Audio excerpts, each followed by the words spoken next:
Hi, I'm Meg. Hi, I'm DM.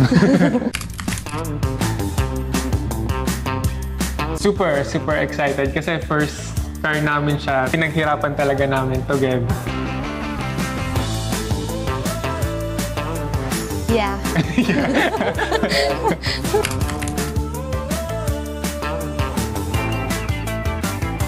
Si Lion 5. DMI. Yung una talaga namin consider is yung 6 kasi mas malaki siya, then may sunroof. Then we realized na mas okay na walang sunroof and mas pasok sa budget yung 5. Tsaka convenient. Tsaka convenient. Yung 5. Ayan.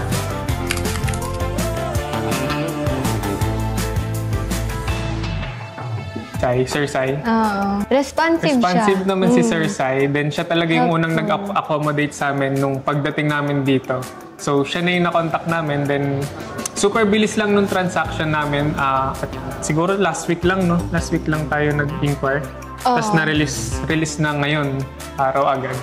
So yun, sobrang bilis. So goods. 100% yes.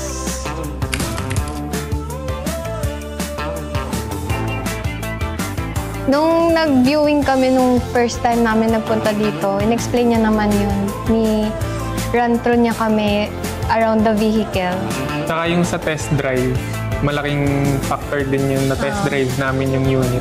So mas nakita namin yung features niya talaga while driving.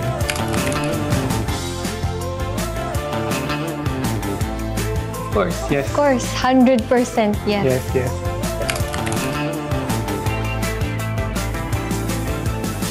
Mabilis ang process. Tsaka ang clean ng nung Facilities. showroom nila. Yeah. Yeah.